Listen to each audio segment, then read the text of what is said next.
తూర్పు గోదావరి జిల్లా అనపర్తి టికెట్ రగడ కొలికి వచ్చింది. బీజేపీ నుంచి పోటీ చేయడానికి మాజీ ఎమ్మెల్యే నల్లిమిల్లి రామకృష్ణారెడ్డి అంగీకరించారు. ఈ మేరకు నల్లిమిల్లిని ఒప్పించేందుకు టీడీపీ బీజేపీ నేతలు చేసిన ప్రయత్నాలు ఫలించాయి.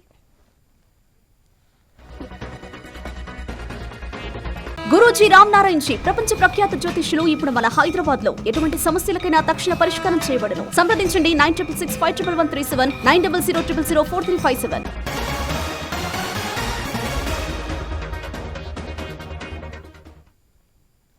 తూర్పు గోదావరి జిల్లా అనపర్తి టికెట్ రగడ కోర్లికి వచ్చింది. బీజేపీ నుంచి పోటీ చేయడానికి మాజీ ఎమ్మెల్యే నల్లిమిల్లి రామకృష్ణారెడ్డి అంగీకరించారు.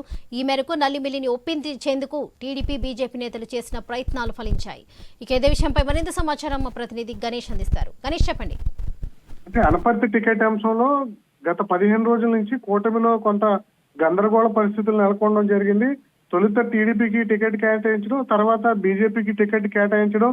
ఇదే క్రమంలో నల్లమిల్లి రామకృష్ణారెడ్డి ప్రజాభిప్రాయ సేకరణ చేపట్టి అవసరమైతే నేను స్వతంత్ర అభ్యర్థిగా అయినా బరిలోకి దిగుతానని చెప్పి అధిష్టానానికి సైతం ఒప్పులు జారీ చేయడంతో ఇటు టీడీపీ అటు బీజేపీ ఇద్దరు కూడా అగ్రనేతలు దిగి వచ్చి నల్లమిల్లి రామకృష్ణారెడ్డితో చర్చలు జరపడం జరిగింది. కొద్దిసేపు క్రితమే పురంధేశ్వరితో రామకృష్ణారెడ్డి చర్చలు జరిపారు.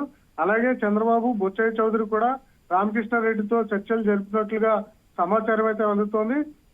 ముందు నుంచి కూడా నల్లమిల్లి రామకృష్ణారెడ్డి నేను అనపర్తిలో పోటీ చేస్తే సైకిల్ గుర్తు మీదే పోటీ చేస్తానని చెప్పుకుంటూ వచ్చారు.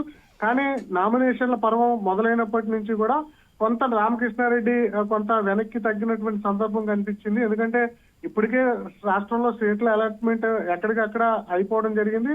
2-3 స్థానాల్లో చెప్తే మిగిలినటువంటి కూటమి స్థానాలన్నీ కూడా అభ్యర్థులు ఇప్పటికే ఎన్నికల ప్రచారంలోకి గెలుపు దిశగా దూచుకు వెళ్తున్నారు. కానీ అనపర్తిలో మాత్రం ఇంకా క్లారిటీ రాకపోవడంతో ఇటు నల్లమిల్లి రామకృష్ణారెడ్డి ప్రజాభిప్రాయ సేకరణ కంటిన్యూ చేస్తూ వస్తున్నారు.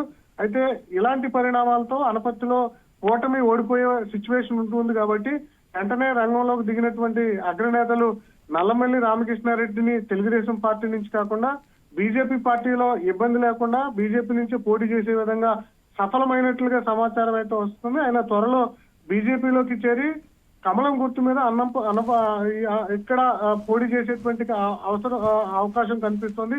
మొత్తంగా అయితే అనపర్తిలో నెలకొన్నటువంటి సమస్య కూటమిలో అయితే ముగింపు దశకు చేరుకోవడం జరిగింది. ఎల్లుండి 23వ తేదీన రామకృష్ణారెడ్డి ప్రస్తుతం నామినేషన్ దాఖలు చేసేందుకు సిద్ధమవుతున్నట్లుగా సమాచారం అయితే వస్తుంది. అయితే సైకిల్ గుర్తు మీద కాకుండా 42 ఏళ్ల నుంచి ఆయన టీడీపీలోనే ఆయన కుటుంబం ఉంటూ వస్తుంది. ఈసారి మరి కమలం గుర్తు మీద పోటీ చేస్తే అక్కడ ఉన్నటువంటి ఓటర్లు ఆకర్షణ ఏ విధంగా ఉంటుంది అనేది ఇంకా చూడాల్సి ఉంది. అయితే ఇక్కడ ఉన్నటువంటి రాజమండ్రి పార్లమెంట్ అభ్యర్థి పురంధేశ్వరి కాబట్టి ఆమె కూడా ప్రస్తుతం కలిసి వచ్చేటువంటి అవకాశం ఉంటుంది. ఎందుకంటే అనపర్తిలో రామకృష్ణారెడ్డి కమలం గుర్తు మీద పోటీ చేస్తే ఓటరు పార్లమెంటు పరిధిలో కూడా కమలం గుర్తుకే ఓటు వేస్తారన్న అభిప్రాయంతో బీజేపీ నేతలు నల్లమిల్లి రామకృష్ణారెడ్డిని కూడా ఒప్పించినట్లుగా సమాచారం అందుతుంది. మొత్తంగా అనపర్తిలో కూటమిలో నెలకొన్నటువంటి సమస్యకైతే తాజాగా పులి స్టాప్ పడినట్లయితే సమాచారం అందుతుంది. వరలక్ష్మి. రైట్ గణేష్.